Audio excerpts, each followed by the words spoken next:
Do all good people go to heaven? Kasi yan parati ang maling akala ng karamihan. Pag mabait ka, mabuting tao ka, automatic langit ka. Sabi ni Father Mike Smith, ang langit ay hindi gantimpala ng mabubuting tao. Hindi gantimpala para sa mabubuting tao. Ang langit ay para sa mga taong nagmamahal at binigay ang buong buhay kay Kristo. Okay. So yan ay pasimula pa lang. Okay? So, itong topic na to napakahalaga mga kapatid kasi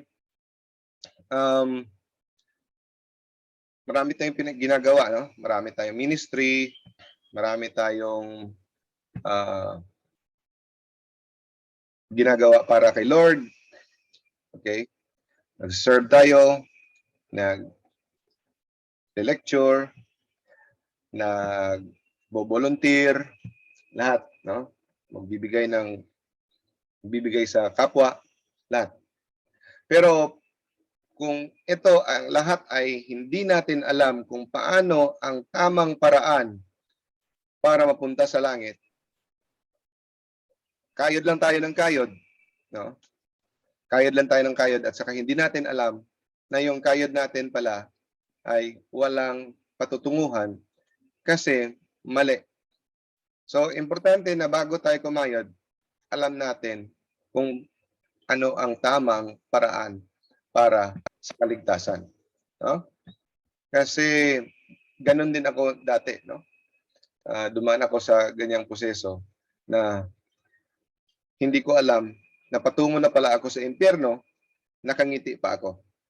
Kasi hindi ko alam ang ating turo ng simbahan na tinatag ni Kristo. So,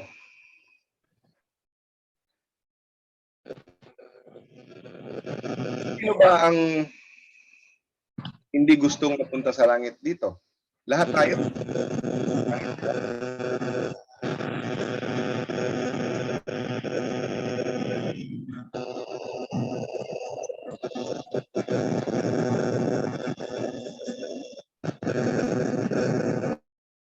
Okay. Mute all. Okay.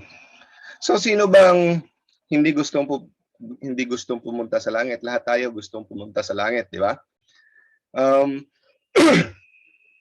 Pero minsan nakakalimutan natin dahil sa mga actually dalawang bagay ang nagpapa-distract sa atin, nagpapabaling ng ating isip. Nakakalimutan natin kung anong totoo nating rason, anong totoong layunin kung bakit tayo nilagay muna dito ng Panginoon sa mundo. Nakakalimutan natin kasi minsan dahil sa kasarap ng buhay o minsan din dahil sa kahirap ng buhay. So, dahil sa hirap ng buhay, minsan nakakalimutan natin na hindi pala ito ang ating permanenteng tahanan. Minsan sa kaganda ng buhay din, nakakalimutan natin dahil sa mga karangyaan, dahil sa mga kaligayahan, kasiyahan, mga worldly pleasures, no? Okay, so yung buhay natin mga kapatid, hindi ang purpose ng buhay natin hindi para yumaman, hindi para maging successful. Yung successful, may bahay na ganyan, may kotse, lahat may mga anak na punta sa magandang mga college. So hindi yan. At saka hindi rin ito ang ating purpose ng buhay. Ang purpose ng buhay ay ito. Ito talaga. So wag nating kalimutan. Wag malihis ang ating isipan at sa ating totoong destinasyon. So ito parati ang ating So ang naghihirap ka man ngayon, nag-i-enjoy ka man ngayon, Hindi yan ang iyong ultimate destiny. Ito ang sisikapin mo. Ito ang sisikapin natin. Okay? So, ang kaligtasan ay may tamang paraan at saka may maling paraan. No? So,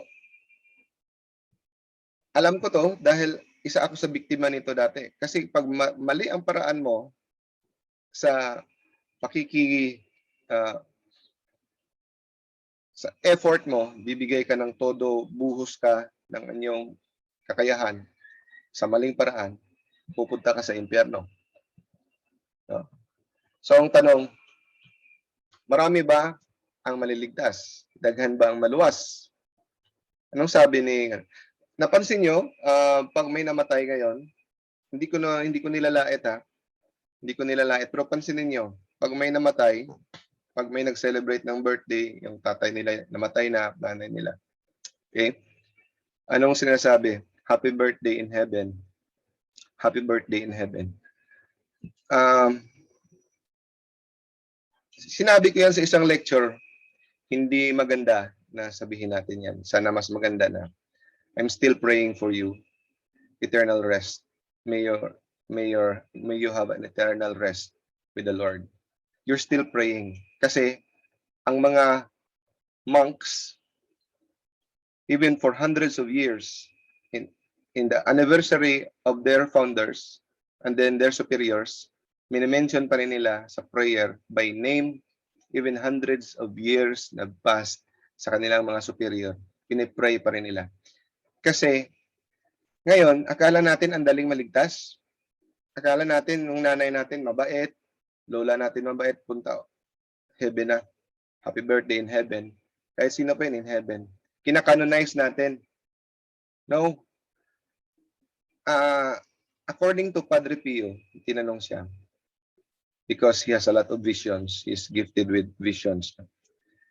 According to him, an average stay of a person in purgatory at least 100 years. So, kaya ako, never kong sinasabi, happy birthday mama in heaven. Kasi, hindi pa nga natin alam kung nakatungtong ang ating mahal sa buhay sa purgatorio. Hindi natin alam, baka nasa, sa impyerno. So, it will not make your, it will not make your mama, papa, feel good there in the other life. Kung sabihin mo nasa heaven siya, mas magagalit siya. Kasi kailangan niya ng dasal, kailangan niya ng pamisa. No?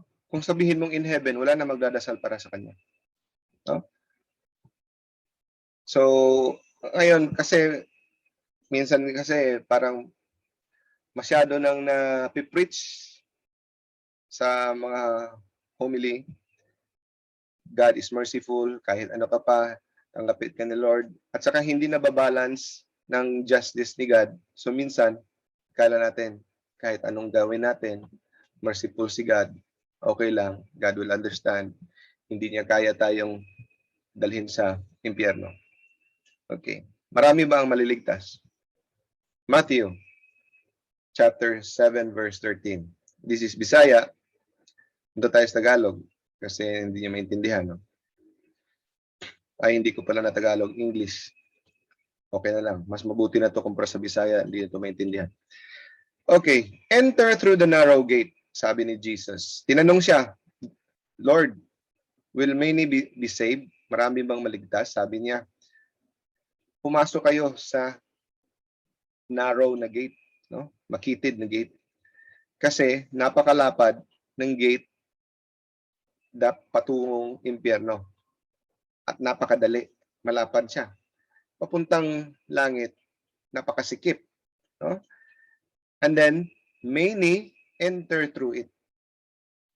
But small is the gate and narrow the road that leads to life. And only a few find it. Mga kapatid, only a few find it. Sabi nga ni St. John Chrysostom, for sa etong vastly populated place, sabi niya, composed of 100,000 itong city na ito, I don't think there could even be 100 people will be saved. Sabi niya sa panahon niya. Describe niya yung city niya, which comprise of 100 of thousands. I'm not even sure if there's even 100 will be saved. So, sa testimony ni St. Vincent Ferrer, may isa siyang monk na kasama na namatay. Namatay kasabay si St. Bernard of Clairvaux. Nagpakita ang monk sa kanyang superior, sa Monsignor. Nung namatay siya, sabi niya, Monsignor, nung namatay ako, sabay kami ni St. Bernard. Sa araw na yan, may 30,000 na namatay kasabay namin. Okay? Kaming dalawa ni St. Bernard, diretso sa langit. Walang problema. Diretso.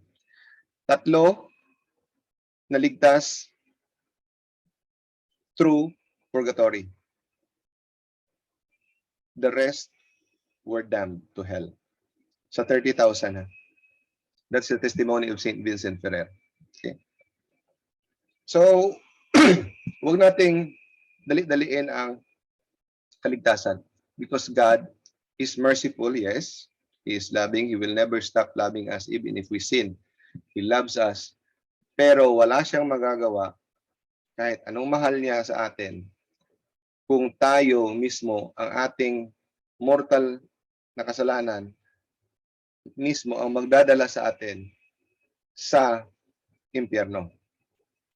Hindi siya ang nagdadala sa atin sa impyerno, yung kasalanan natin. Kasi pag tayo ay balot sa mortal sin, we give authority to Satan to take hold over us. He has a legal hold over us. So, kagaya ng tatay mo, pag ikaw ay gumawa ng krimen, mahal ka ng tatay mo, hindi siya hihinto sa pagmahal sa iyo. Pero walang magagawa ang tatay mo kung dadalhin ka ng pulis sa kulungan kasi may ginawa ka. Pero mahal ka pa rin ng tatay mo. Ganon din. Ang ating Ama, si Father, Son, Holy Spirit, loves us eternally. Pero wala siyang magagawa. Kaya nung buhay pa tayo, sinasabihin tayo, anak, sumunod ka sa akin para sa iyong kabutihan. Okay. Okay. Ito yung mga paborito ng ng mga born again na verse. Ephesians chapter 2 verse 8. For it is by grace you have been saved through faith, and this is not from yourselves, it is the gift of God. So pag mga born again yung kausap mo, ligtas ka na through faith. Faith lang. When you declare by your mouth that Jesus is your Lord and Savior, you are already saved. Nung hindi pa ako masyado nakaintindi sa katikism, malapit din akong naging born again eh. Mga 10 years akong nag-dilemma. Tapos, nung na-convince na ako na hindi tama yung turo nila, medyo allergy ako sa verse na to kasi feeling ko parang ito yung verse ng mga parang ito yung theme song na verse ng mga born again. Pero nung naintindihan ko talaga yung concept ng sanctifying grace, ito na yung pinaka-paborito ko. Sabi ko, ito yung pinaka-paborito kong verse. Ituturo ko to sa mga Katoliko, sa mga Protestante kung anong ibig talaga sabihin nito, no? So, it is by grace that you have been saved through faith. So hindi sa grasya tayo. It is by grace. Hindi sa ating sariling kakayahan. Okay? It is a gift of God, yung salvation, yung kaligtasan. Hindi sa ating kakayahan, hindi sa ating gawa, hindi. Pero i-explain ko. Hindi ibig sabihin dahil sinabi ni St. Paul na hindi dahil sa ating gawa ay hindi kailangan ng gawa. No. I-explain natin mamaya yan. Importante ang gawa. Pag wala kang gawa, ikaw ay paparusahan ng Diyos. Sabi, James chapter 2 verse 24. Hindi ito parating isasama ng ng mga born again Christians. Allergy sila sa verse na to. You see that a person is considered righteous by what they do and not by faith alone. Okay.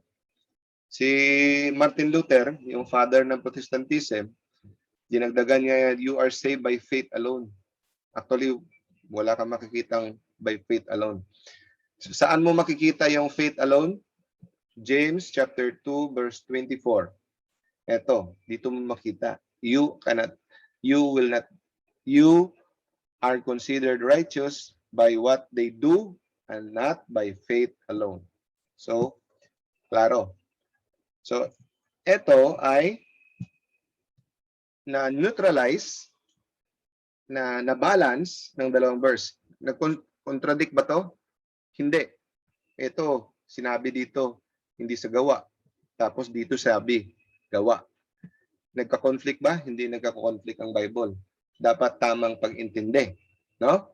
So, yung faith na walang gawa ay walang kwenta. Pero ang sinasabi dito, sa grace, lahat ay galing sa Diyos. Hindi tayo pwedeng magmayabang. Kahit meron pa tayong ginawang mabuti, lahat yan ay galing sa Diyos. So huwag kang magmayabang sa Diyos. Kasi nakagawa ka ng mabuti, galing pa rin yan sa Diyos. Binigyan ka niya ng kakayahan para gumawa ng mabuti. So lahat ipapasalamat natin sa Diyos. So yan ang ibig sabihin. No? Okay. Pero maraming mga taong hindi na nagsisimba ng relihiyon. May kaibigan ako, ba't di ka na nagsisimba, Brad? Hindi ko na kailangan magsimba kasi yung sinasabi diyan sa simbahan, sa pare, sinasabi, ginagawa ko naman. So, yan ang akala nila. No? So, pag in-interview mo karamihan ng Katoliko, kasi marami sa atin, no? Huwag tayong mahiya, totoo yan, kulang tayo sa katikismo. We are sacramentalized but we are not catechized. No? Sabi sa PCP2. Aminin natin. So, pag inamin natin ang kakulangan natin, may magagawa tayo. No? So, pag karamihan ng tatanungin, paano maligtas? Ito, karamihan ng isasagot. No? Gumawa ng mabuti. Magpakabait. Okay? At saka, tutulong sa mga mahihirap. At saka, hindi gumawa ng mga masama. Hindi mag-hold up. Hindi magnakaw. Yun. Tapos, ganito din ako. Ganito din ang sagot ko nung una. Akala ko, kahit disente akong tao, doktor ako, marami naman akong binigyan ng discount, mga libre medical mission. Akala ko, punta na ako ng langit. Hindi ko alam, patungo pala ako ng impyerno. Sabihin ko kung bakit mamaya. So, maraming tao hindi naniniwala sa Diyos. Pag sinabihan mo ng Diyos, wala akong pakialam dyan. I don't believe in God. Kasi kung merong Diyos, bakit maraming nagugutom? Eto ako, marami akong milyones na dolyares, tinutulungan ko ang mga mahirap. Ito ang totoo. Talo ko pa ang Diyos. Yung mga iba, no? Maraming atheist, mga kapatid, na matulungin, mababait, pero hindi sila naniniwala sa Diyos. Okay? So, kung sa pagiging mabuting tao, bakit pa tayo kailangan magsimba? Di ba? Bakit pa natin kailangan magsimba kung sa pagiging mabuting tao, maliligtas na tayo? No? At saka, ang ikalawang tanong, kung sa ating kabutihan, sa ating mga gawa, no? Maliligtas na tayo. Bakit pa nagpapako si Kristo dito sa krus? Di ba parang useless, redundant? Kaya naman pala nating maligtas magpakabait lang tayo. Gagawin lang natin yung ang sabi naman ng iba ay si Jesus, sabi ng mga modernist na mga theologian, si Jesus ay he came here to be a model. Pero it's not just being a model and to become our example. Hindi. He's not just a teacher, si Jesus. Hindi lang siya para sundin natin. Hindi. Si Jesus ay pumunta dito para tubusin tayo. Kasi hindi natin kayang iligtas ang sarili natin. So, kahit buong buhay mo ibibigay mo sa pagtulong sa kapwa. Kahit ang lahat ng taong pinakamabait magsama-sama, hindi kayang bayaran ang utang natin sa Diyos, yung kasalanan natin. So, kung sa ating kabaitan lamang maliligtas tayo, edi useless yung kamatayan ni Kristo sa krus, no? Di ba? Okay. Ano to, mga kapatid? That is, ito yung picture na nakuha ko, no? This is heaven. Hindi namang ganyan ang heaven talaga, pero sige lang. So, pag nakita yung heaven, it's a supernatural place. Right? It's a supernatural place. Ang dapat sa isang lugar na supernatural ay supernatural na tao. Tayo ay, etong nasa kaliwa, ay itsura ng taong natural. We are natural. We are made of from nature, no? Mold from the earth. No? Okay. Itong sa kaliwa, ay sa kanan, example ng balot ng supernatural. Okay? So, tandaan nyo yan, ang picture. I want you to visualize this always. Natural, ito ay supernatural man. John chapter 3 verse 6. Ang ipinanganak ng laman ay laman nga. At ang ipinanganak ng espiritu ay espiritu nga. So, nung pinanganak tayo mga kapatid, tayo ay laman. Laman lang tayo. No?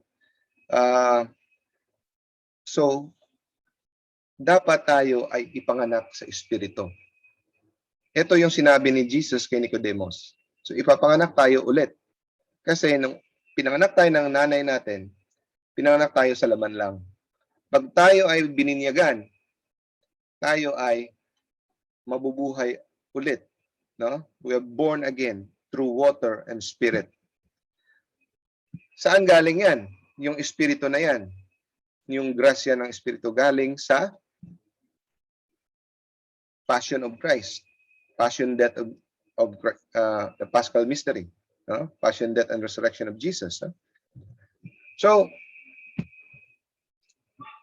ito yung sinasabi mga kapatid na supernatural. Yung parang force field, no? Na nakabalot sa tao, yan ang sanctifying grace. Hindi ka makakapasok sa supernatural na lugar pag natural ka lang. Pag yung nasa yung sa kaliwa. Dapat itong nasa kanan talaga para makakapasok ka. So, kahit anong bait mo, pag hindi ka pinanganak ulit sa espiritu, ikaw ay pinanganak sa laman lamang, hindi ka makakapasok sa supernatural place. So, kailangan mo ng sanctifying grace. Okay? So, si Adan at saka si Eva, mga kapatid, nung unang ginawa ng mga magulang natin, no? Ni God the Father, sila ay binigyan ng sanctifying grace. So, special sila, hindi sila ordinary. Special. Binigyan sila ng supernatural grace, that is sanctifying grace. Pero, alam natin ang story, di ba? Sila ay nagrebelde. Tayo. kasi sila ang ating unang mga magulang. Nagrebelde sila. Dahil sa kanilang rebellion kay God, nakuha natin yung original sin. Meaning, natanggal sa kanila ang sanctifying grace.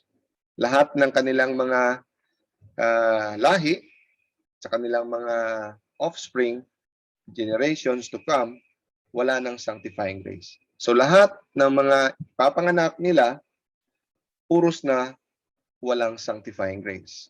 So instead, dito sa kanan, may sanctifying grace, lahat ay born natural, sa laman, hindi sa espiritu. No? So dahil si God, God of love, grabe ang pagmamahal ng Diyos sa atin. Hindi nga tayo karapat-dapat sa kanyang pagmamahal, pero kahit tayo makasalanan, siya ay namatay. Nagpapako sa krus dahil sa kanyang pagmamahal sa atin. No? Ayaw niya tayong mapunta sa wala. Kaya siya ay nagpapako sa krus. Siya ay Diyos, makapangyarihan, pero pumayag na lapastangin ng mga tao. No? So, and then grace, parang gusto niyo mabalik yung sanctifying grace, mabalik sa atin, siya ay nagpapako sa krus. Binigay niya ang kanyang buhay, inalay niya. At doon, grace flowed out from the heart of Jesus at the cross. So lahat ng grasya, diyan galing. It is from the merit of Jesus. So, hindi tayo talaga makapagyabang. So, kahit anong bait mo, kahit lahat ng tao pinakain mo, kung hindi ka naniniwala kay Jesus, or kahit naniniwala ka pa, pero you are not remaining, hindi ka nananatili sa Kanya, kasi pwede kang lumabas eh. Pwede mo siyang tanggapin, tapos pwede mo siyang iwanan, di ba? Dapat manatili ka. Kasi pag hindi ka nanatili sa Kanya, kahit anong bait mo pa, hindi ka maliligtas. Okay? So, kaya, ang Diyos, si Jesus, ay gumawa ng 7 na daluyan ng mga grasya. Dito, ang daluyan, no? Parang 7, imagine niyo parang tubo, 7 tubo. Dito niya, i-distribute ang grace. No? Kaya siya ang naggawa ng mga sakramento. Hindi ang simbahan, ha? Si Jesus mismo ang nag-establish ng sacraments. Okay? Pag may nagsabi sa inyo na it is the church or sabi sa council, let him be anathema. All of the 7 sacraments, it is established by Jesus. So yung sacraments, no, ay mga bagay, no, na mga makikita at saka madama. Makikita natin para etong mga instrumento na to, na mga simbolo, ay dito dadaloy ang grasya. Pero hindi yan ang topic natin ngayon. Dadaanan natin yan. Okay. John chapter 3 verse 5. Unless a man be born again of water and spirit, he cannot enter into the kingdom of God. No? So, yan. So, mali ang sabihin na merong exception to the rule na to those Lumen Gentium 16, to those through no fault of their own, who doesn't know the true church, exception to the rule. No? Pero mali yung sabihin mo na atheist, hindi naniniwala sa Diyos, maliligtas, basta mabait lang. Kasi, sabi ni Jesus, those who do not believe in the Son of Man is condemned because he did not believe to the only Son that God sent. No? So, unless a man be born again by water and spirit, so ano ibig sabihin yan? baptism. Okay. Romans chapter 3 verse 23. Sapagkat ang lahat ay nangagkasala at hindi nangakaabot sa kaluwalhatian ng Diyos. So lahat tayo makakasalanan dahil sa ginawa ng ating unang mga magulang. Palibhas ay inaring ganap na walang bayad ng kaniyang biyaya sa pamamagitan ng pagtubos ay nasa kay Kristo Jesus. 3:26 Sa pagpapakilala ay aking sinasabi ng kaniyang katuwiran sa panahong kasalukuyan upang siya ay maging ganap na taga-aring ganap sa may pananampalataya kay Kristo. Napakalalim ng Tagalog. No? So, you are justified, a person is justified, no? Dahil sa kaniyang faith in Jesus Christ. So, alam na natin yan, no? So, punta tayo. So, kaya nga, saan naroon ang ating pagmamayabang o pagmamapuri? Ito'y inhiwalay na.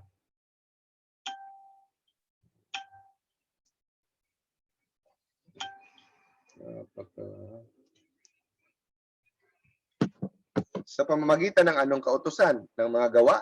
Hindi. Kundi sa pamamagitan ng kautusan ng pananampalataya. Okay. So, saan tayo makapagmayabang? Dahil ba sa ating mga gawa? Hindi. Hindi sa kautusan ng pananampalataya. So, dito, iisipin naman tayo, so pananampalataya lang pala, hindi sa gawa. Dito nagkakamali ang pag-intindi ng mga protestante at saka mga born-again Christians. Yan ang problema pag hindi ka connected sa mga church fathers at saka sa sacred tradition, mawawala ka kasi wala kang magisterium. Kahit sino-sino lang mag-interpret. Babawiin yan dito eh. Sinabi, pagpatuloy kasi wag pag pinutol-putol mo ang verse, sabihin na, tingnan mo, sa pamamagitan ng kautusan ng pananampalataya, hindi sa gawa. Hindi kailangan ng good works. Yun. Pero ito yung dugtong. Niwawalan kaya natin ng kabuluhan ang kautusan sa pamamagitan ng pananampalataya? Huwag nawang mangyari. Kundi pinagtibay pa nga natin ang kautusan. Kita mo? Pinagpatibay pa yung kautusan. So hindi kinansila ang ating mga commandments at saka mga works. Okay?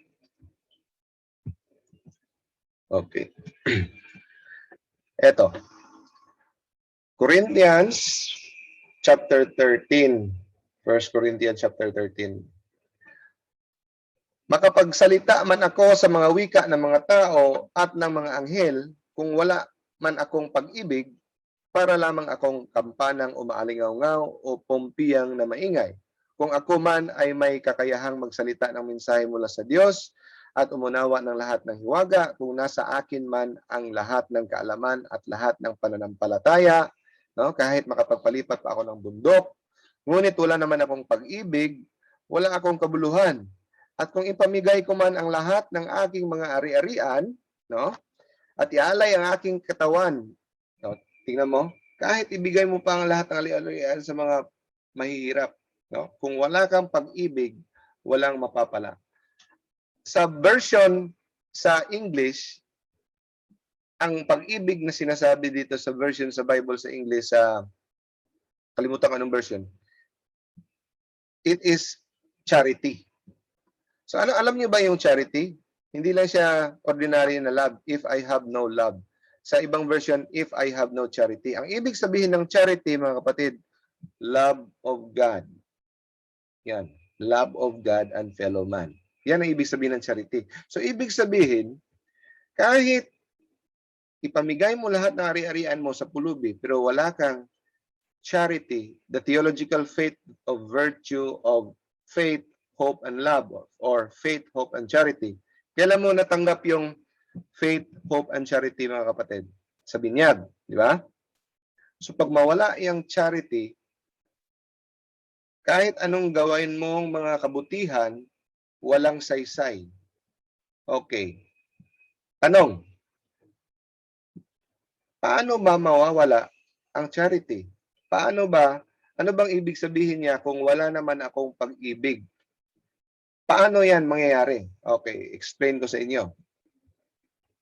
Paano mangyayari na wala kang pag-ibig? Kasi, nung hindi ko pa naintindihan tong verse na to, paano? Nagbibigay na nga, walang pag-ibig.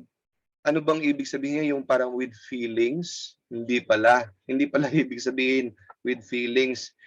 Ang ibig sabihin nito, charity, yung theological virtue of faith, hope, and charity. Yung love of God and love of fellow men. So, explain ko. John chapter 15 verse 9. Bisaya yan, eto Tagalog. Kung paanong inibig ako ng Ama, gayon din naman iniibig ko kayo. Mananatili kayo sa aking pag-ibig kung tinutupad ninyo ang aking mga utos. Mananatili kayo sa aking pag-ibig kung paanong tinupad ko ang mga utos ng aking Ama at ako'y mananatili sa kanyang pag-ibig. Okay. So yun, mananatili ang charity sa iyong kaluluwa, in your soul, the charity will remain in you, or meaning the sanctifying grace or the charity, no? Kasi magkasama yung charity at saka sanctifying grace. No? Kung anong kondisyon? Kung tinutupad ninyo ang aking mga utos. Yun. So, tutuparin natin ang mga utos. So kahit anong pananampalataya mo, yung pananampalataya mo, sabi dito, nakakalipat ng bundok. Grabe kalaki ng pananampalataya mo, nakakapaglipat ng bundok, wala kang pag-ibig, impyerno ka pa rin. So, mali talaga yung pananampalataya lang kasi mananatili kayo sa aking pag-ibig kung tinutupad nyo ang aking mga utos. Okay, patuloy natin. Mark chapter 1. At pagkatanaw niya sa malayo ng isang puno ng igos, the fig tree, na may mga dahon, lumapit siya na baka sakaling makakita siya ng dahon, ng mga bunga, no? Ngunit wala siyang nakita. Puro dahon lang sapagkat hindi pa panahon ng mga igos. At sumagot si Jesus at sinabi, sino mang tao simula ngayon wala nang makakain ng iyong bunga, no? Kasi hindi siya namunga.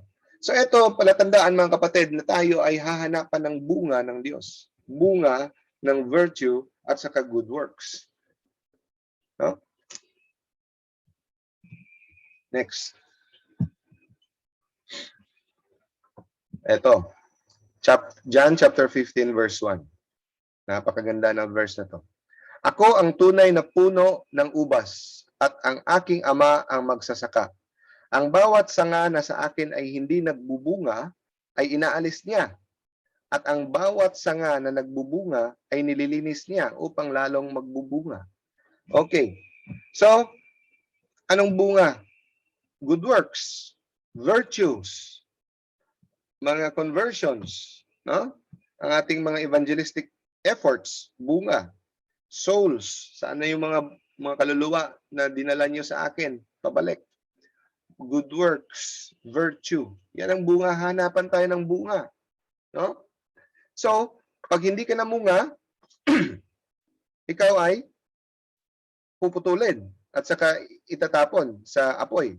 Pero kung nagbubunga ka, anong gagawin sa'yo? Lilinisin. Paano, kung sa kwan pa, sa English, I will prune. Kung sa Bisaya, pulungan. Pag pinrun ka, di ba, parang puputulin mo yung mga tuyo na mga dahon para mas lalong bubunga. Di ba masakit yon? Masakit yun kasi puputulin. So kaya yan ang reason mga kapatid na huwag tayo magreklamo na ay, imbis nag-serve ako kay Lord, grabe ang prayer ko, grabe ang serve ko kay Lord, tapos nangyari pa sa buhay ko ito, problema.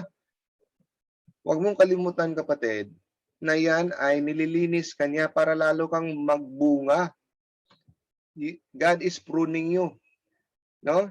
Hindi kanya pinapanis, pinuprune ka. It is a unitive suffering, no? To make you more fruitful. Okay? Okay. Eto. Kayo'y manatili sa akin at ako'y sa inyo. Gaya ng sanga na di makapagbunga sa kaniyang sarili, maliban na nakakabit sa puno. Gayon din naman kayo, maliban na kayo'y mamanatili sa akin. Okay. So, paano tayo makabunga? Sabi, wala ka daw magagawa pag ikaw ay hindi nanatili kay Kristo. Hindi ka makakabunga. Dati iniisip ko, pwede naman Pwede naman akong gumawa ng kahit wala ako kay Kristo, kahit buhay ako makasalanan, marami akong bisyo, sasama ako sa mga charity works, charity drives, mga medical mission. May gawa naman ako, may bunga, pero sa mata ng Diyos, lahat ng ginagawa mo, pag hindi ka nanatili sa Kanya, hindi ka natili kay Kristo, sa mata ng Diyos, walang kwenta yung ginawa mo. So kahit ibigay mo pa ang buong ari-arian mo sa mahihirap, pag wala kang pag-ibig, hindi ka nanatili sa pag-ibig ng Diyos. Paano ka manatili? Sundin mo ang Kanyang mga utos. Huwag kang makikiapid. Huwag kang pumatay. Huwag kang madaming mga pinapagawa. So, kasi ang dami sa atin, akala natin, kahit nagbibigay tayo sa Kaya maraming mga illegal, corrupt officials, corrupt na mga trabahante, magnanakaw dito, corrupt, drug lords, mga patay. Pero pag tinanong mo yan sila, sa tingin pa rin talaga nila, mapupunta sila sa langit. Bakit? Alam niyo kung bakit? Kasi iniisip nila, nag-donate naman ako. Nag-donate ako sa simbahan. Pag may naghihirap ng mga tao, may naghingi ng tulong, binibigyan ko naman. So akala nila ang kaligtasan ay parang kukuha si Jesus ng calculator at saka ito-total niya ang mga mabubuting ginawa mo at saka mga kasalanan mo. Pag marami ang ginawa mong kasalanan, impyerno ka. Pag marami ang ginawa mong mabuti, langit ka. Hindi ganoon. It is about the sanctifying grace. Kung natili ka sa pag-ibig ni Kristo. Hindi ganyan. Hindi ka dito napapasok yung bersikulo na hindi ka makakapagyabang sa mga gawa mo. You are always under the mercy of Jesus. No? Hindi ka makakapagyabang. Hindi mo pwedeng suhulan si Lord. So kahit anong bigay mo pa ng pera sa mga pobre, pero hindi ka nagrepent sa isang taong pinatay mo. Hindi ka nagrepent sa adulterous relation mo. Hindi ka nga makapasok sa langit. Okay. John chapter 15 verse 5. Ako ang puno ng ubas, kayo ang mga sanga. Ang mananatili sa akin at ako ay sa kanya ay siyang magbubunga ng marami. Sapagkat kung kayo'y hiwalay sa akin, ay wala kayong magagawa. Yun. Kung wala kang sanctifying grace, hiwalay ka. Lahat ng ginawa mong mabubuti, hindi nakalista sa aklat ng buhay. The book of life. Walang merit. Kung ang sino man ay hindi manatili sa akin, meaning meron siyang mortal sin, you are already separated from God, ay siya ay matatapong katulad ng sanga at matutuyo at ang mga tinitipunin at ang mga ihagi sa apoy at mga susunog. Okay, Matthew chapter 7 verse 21. Hindi ang bawat nagsasabi sa akin, Panginoon, Panginoon, ay papasok sa kaharian ng langit, kundi ang gumaganap ng kalooban ng aking Ama na nasa langit. Not everyone who calls me Lord, Lord shall enter the kingdom of God. Minsan, dati, sinabi ko na to dati nung hindi ko pa alam yung katikisim. Kala ko, maliligtas ako kahit may mga katable ako, mga GRO. Kasi mabait ako. Pero, kasi every time ay mahilig ako sa mga gospel songs eh. Mahilig ako yung mga concert ni Don Moen dati. Nako, kahit saan si Don, first concert ni Don Moen sa Pilipinas, pumunta talaga ako ng Manila para mag-attend. Halos lahat ng concert niya pag andito sa Pilipinas, sinusundan ko. Tapos, memorize ko yung mga kanta. Pag kumakanta, God will make a way. So, tumitindo balahibo ko. Feeling ko, ay, mahal na mahal ko si Lord. Pero, left and right, fornication, premarital sex, pornography. Pero hindi ko alam. Akala ko, punta ako ng langit. Pero, I was living pala in a state of mortal sin. Lahat ng mga ginawa kong mga mabubuti, wala palang kwenta yan. Because I am separated during the time. So, dapat alam mo ang tamang paraan. Saan mo makikita ang tamang paraan? Sa simbahan na tinatag ni Kristo. The truth will set you free. Okay. Matthew chapter 7 verse 22.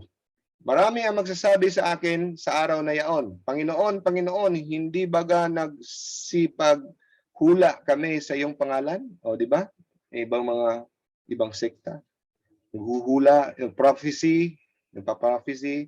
At sa pangalan mo ay nagpapalayas kami ng mga demonyo. At sa pangalan mo ay nagsigawa kami ng mga maraming mga milagro, kapangyarihan.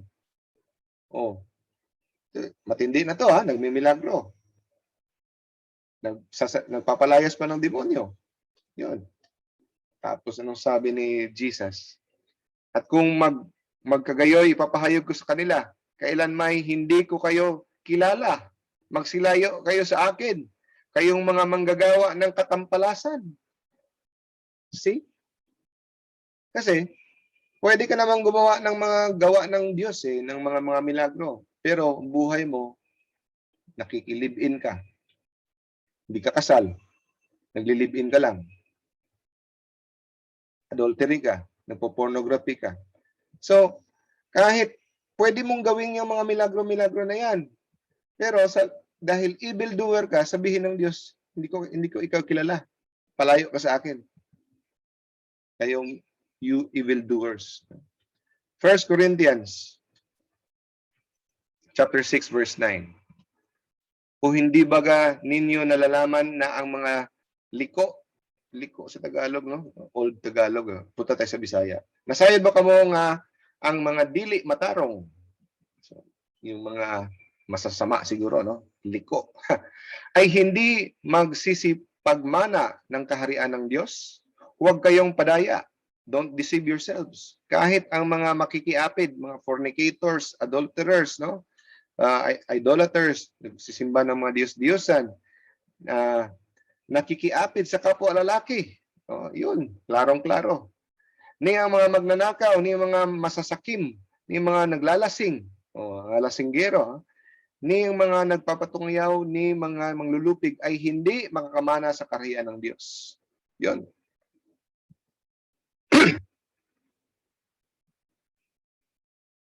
So kung makita ng sino man ang ito. Kung kopyahin niyo to kung dito galing yung mortal sin at saka venial sin. Chapter 1 John chapter 5 verse 16. Okay? At saka 17.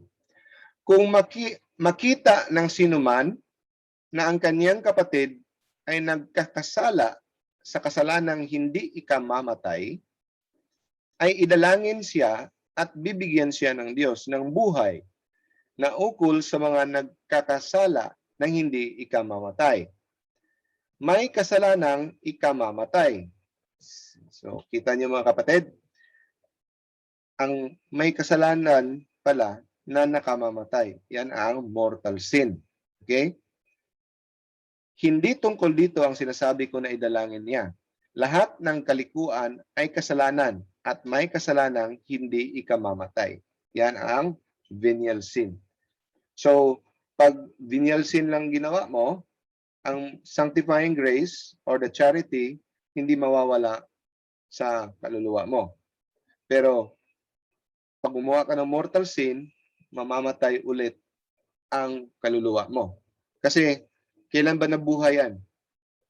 Nung pinanganak ka, patayan. Nung bininyagan ka, nabuhay yan. Born again. Mamamatay ulit yan pag gumawa ka ng mortal sin. Kasalanang ikamamatay. So, sanctifying grace, nasa ating kaluluwa. The moment we are baptized. Okay. John chapter 14 verse 23. Sumagot si Jesus at sinabi sa kanya, kung ang sino man ay umiibig sa akin, ay kaniyang tutuparin ang aking salita. At siya ay iibigin ng aking Ama, at kami papasa sa kanya, pasasa sa kanya, at siya ay gagawin naming aming tahanan. Okay? So, eto, picture na to. Father, Son, Holy Spirit, titira sa iyo. Titira sa iyo. Sa loob. Sabi ni St. Paul, do you not know that you are the temple of the Holy Spirit? Nung sinabi niyang temple of the Holy Spirit, hindi ibig sabihin Holy Spirit lang. Kasi magkasama parati ang tatlo. Father, Son, Holy Spirit. Shortcut lang na pagkasabi. So, the Father, Son, sabi dito, gagawin namin aming tahanan, Ama at ako. So, kasama na ang Holy Spirit. No? So, that is the sanctifying grace, mga kapatid. So, when we have sanctifying grace, we become with Jesus Christ. No? So, paano tayo maliligtas? Itong apat ang kailangan natin. Dapat meron tayo. Faith, importante. Kasi diyan nagsisimula lahat. No? Pagtuo. Faith. Number 2, we have our deeds. Sa ating deeds, yan, paano tayo, kung wala ba tayong mga ginagawang mga kasalanan, no?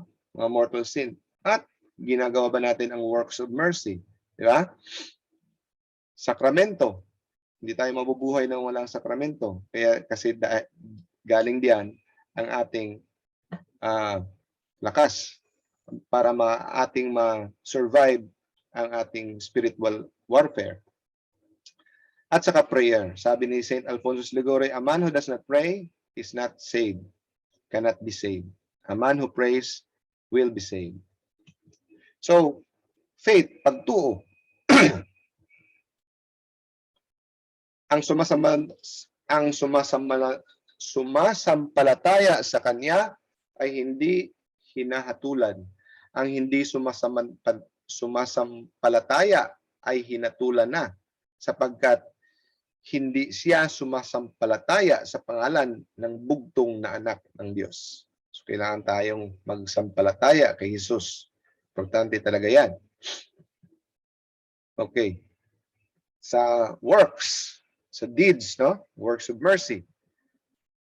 Kung magkagayoy, sasabihin naman niya sa mga nasa kaliwa, magsilayo kayo sa akin, kayong mga sinumpa at pasa, apoy na walang hanggan, na inihanda sa diablo at sa kanyang mga anghel, sapagkat ako'y nagutom at hindi ninyo ako pinakain. Ako'y nauhaw at hindi niyo ako pinainom. Tandaan natin, ha? Tayo'y makasala sa ating isip, sa ating salita, sa gawa, at saka hindi paggawa sa dapat gawin. So ito ay example sa hindi paggawa ng dapat gawin. Ako'y nagutom at hindi niyo ako pinakain. So doon kayo sa apoy na walang hanggan. Okay. So, kaya mali talaga yung turo na faith alone. Kaya para sa akin, yung turo na faith alone ay turo ng diablo. No? Kasi pag faith alone, wala na. Bakit pa ako magsisikap, ligtas na ako? No? Once saved, always saved. Sakramento. Sumagot si Jesus, katotohanan sinasabi ko sa iyo. Maliban na ang tao ay ipinanganak ng tubig at ng espiritu, at ay hindi siya makapasok sa kaharian ng Diyos. So ito yung binyag. No? Pag hindi siya ipinanganak sa tubig at espiritu, hindi siya makapasok sa kaharian ng Diyos. So napaka-importante ng sakramento ng binyag. Eto, sinabi nga sa kanila ni Jesus, katotohanan sinasabi ko sa inyo. Maliban ng inyong kanin ang laman ng anak at ng tao at inumin ang kanyang dugo, ay wala kayong buhay sa inyong sarili. Eucharist. No? So, pag hindi nyo kinain ang laman ng anak ng tao at inumin ang kanyang dugo, wala kayong buhay. No? Ang kumain ng aking laman at uminom ng aking dugo ay may buhay na walang hanggan, at siya ay aking ibabangon sa huling araw. So, pag tinanong, bakit ba kailangan nating mag-Katoliko? Bakit hindi tayo pwedeng mag-jump ship sa mga iba't ibang mga sekta niyan? Ito lang ang simbahan na tinayo na Kristo na merong Eucharistia. Sa iba, wala. No? Sapagkat ang aking laman ay tunay na pagkain. Hindi siya simbolo. Sabi niya, tunay na pagkain. At ang aking dugo ay tunay na inumin, hindi simbolo. Kaya ng sinasabi ng mga ibang sekta, simbolo daw. Sinabi ni Jesus, tunay na pagkain, tunay na inumin. Okay?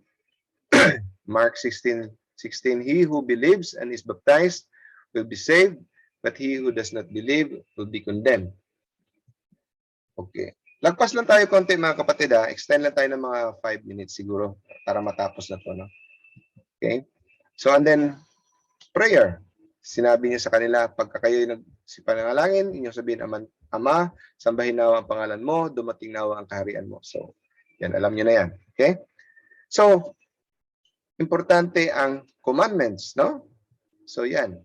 Hindi natin isa-isahin yan kasi wala tayong time, no? Yan, mga pinagbabawal. Yan, mga pinagagawa. So, pag ginagawa natin yan, mga malaking kasalanan, no? Heresy. Yung heresy ay ang hindi pag-agree at hindi pagsunod sa utos ng simbahan, mga turo ng simbahan. Sabi, he who hears you hears me, he who rejects you rejects me. Okay, yun. Ito yung mga example ng mga mortal sins, no? Hatred, bitterness, abortion, no? Drunkenness, no? Fornication. Anyone who looks at a woman with lust in his heart has already committed adultery in his heart. No? X-rated pornography, no? Masturbation, failure to worship God in the holy sacrifice of the Mass, bribery. So these are just example din ito, lahat-lahat. Example lang to, no? Bibili ka ng mga nakaw, no? Okay. So, sa binyag mga kapatid, di ba may puti na tela, puti na robe? Dati robe yan eh. Pero ngayon parang panyo na lang. Pero actually dati robe. Symbolize yan na pag bininyagan ka, binigyan ka ng damit na puti, na robe, na jacket na puti ni Jesus. Symbolize you are clothed in Christ. Ito sabihin ng ng mga born again, gamitin na tong verse na to. I am convinced that neither death nor life. Hindi na tayo tuturuan tayo ng once saved, always saved. Ligtas na tayo. Pag inaccept mo si Jesus Christ, your Lord and Savior, wala na. Ligtas ka na. Kasi ito sinabi dito sa Romans chapter 8, verse 38 to 39. Hindi ka na ma-separate kay Jesus. No one can, I am convinced that neither death nor life, can separate us from the love of God. Okay. So, sabihin mo, totoo, no? Hindi na ma-separate. Hindi ang ibig sabihin yan. Ang ibig sabihin yan, mga kapatid, walang external powers na makakapaseparate sa'yo. Pero merong makakaseparate sa'yo. Sino? Internal power. Anong ibig sabihin ng internal power? Ikaw mismo. Ikaw mismo, sarili mong desisyon. Your free will if you commit mortal sin. Example. Narinig niyo yung the parable of the wedding banquet o wedding feast, di ba? Inimbitahan. Tapos tinanong, bakit wala kang damit pang kasal? Saan yung damit mo? Ito yung damit na ibig sabihin sa binyag, binigyan ka ng puting damit. Yan ang sanctifying grace. Symbolize ng sanctifying grace yan, mga kapatid. No? So ito, symbolize to ng judgment. Sa judgment, hanapan ka ng sanctifying grace. Pag namatay ka, dapat suot mo yung sanctifying grace mo. Pag wala, igapos nyo yan. Dalhin nyo doon sa madilim kung saan magkakagot ang kanyang ngipin sa walang hanggan. So yan ang sanctifying grace, symbolize. Revelation chapter 16 verse 15. Ito. Behold, I am coming like a thief. Blessed is the one who takes away and keeps his clothes. No? Ang kamatayan darating parang magnanakaw. Blessed yung tao na always ready. Suot niya parati sanctifying grace. Kasi if you have mortal sin, bigla ka namatay, nako, you will be caught naked. No? You will be caught naked. Okay. Saka ito, Ezekiel chapter 3 verse 20. Pagka ang isang taong matuwid ay lumilihis sa kanyang katuwiran at gumawa ng kasamaan, at ako'y naglalagay ng katitisuran sa harap niya, siya ay mamamatay sapagkat hindi mo siya pinagpunahan. Siya ay mamamatay sa kaniyang kasalanan, at ang kaniyang mga matuwid na gawa na kaniyang ginawa ay hindi alalahanin. O, kita mo mga kapatid? So, hindi ibig sabihin buong buhay mo, mabait ka, buong buhay mo nagsiserve ka, kikwentahin ng Diyos yan. Eto, tingnan nyo. Ang kaniyang matutuwid na ginawa, hindi alalahanin. All the righteous things he did will not be remembered. Kaya, ang importante is the point of death. That is why we pray, Holy Mary, Mother of God, pray for us sinners now and at the hour of our death. Amen. So, kung anong sitwasyon ng iyong kaluluwa sa punto ng iyong kamatayan, yan ay madadala sa walang hanggan. So, yan. May kandila. Symbolize the light of Christ. Still sanctifying grace. No? Kagaya ng mga parable of the 10 virgins. Kala nila hindi pa darating ang bridegroom. So, yung 5, mga hangal, hindi sila naghanda. Patay yung kanilang ilaw. So dapat yung ilaw na yan sa binyag, simbolo na hindi mo papatayin yan. Kasi pag patayan, ibig sabihin nawala na yung charity or sanctifying grace. So kaya ngayon, if you have time, you already repent if you have mortal sin. Huwag mong gayahin itong mga ang 5 virgins na kung saan darating ang kamatayan, dun pa sila magsisisi. So huli na. Okay? If a man drives a knife to his heart, he dies. It's mortal sin. If you have mortal sin, you are spiritually dead. Pwede kang buhay tignan, pero you are spiritually dead. So, para mabuhay ka ulit, go to sacrament of confession. No? And then you become slave to Satan. If you confess, Jesus will break the chain. And you break yung chain, mababalik sa iyo ang sanctifying grace. No? So that is very important. So we have to remain in the state of grace until the end. Sabi, kaya hindi tama yung sinabi na once saved, always saved. Kasi sabi ni Jesus, Matthew chapter 24, verse 13, but the one who stands firm to the end will be saved. Oh. Okay. Pag wala, ang tanong mga kapatid, malalaman ba natin na meron tayong sanctifying grace? Ang sagot mga kapatid, hindi. Walang makakasure kung you are in the state of grace. All you do is you hope. You hope, and then that's why you do examination of conscience every night. Sabi ni Padre Pio, so that you will not deceive yourselves. That is why you have to do examination of conscience every night, because we do not have the 100% assurance that we are in the state of grace. No? Sabi ni Saint Paul, kahit si Saint Paul sabi niya, not that I have already obtained this or I am already perfect, but I press on to make my own. Sabi niya, so hindi niya pinipresume na nasa kanya na. Ang sinasabi niya lang, I just try my best, I press on towards the goal to win the prize. Basta pag alam mo lang, pag may mortal sin ka, repent and confess. Repent and confess. No? Press on towards the goal. And then, I discipline my body and keep it under control, lest after preaching to others, I myself should be disqualified. Kahit siya.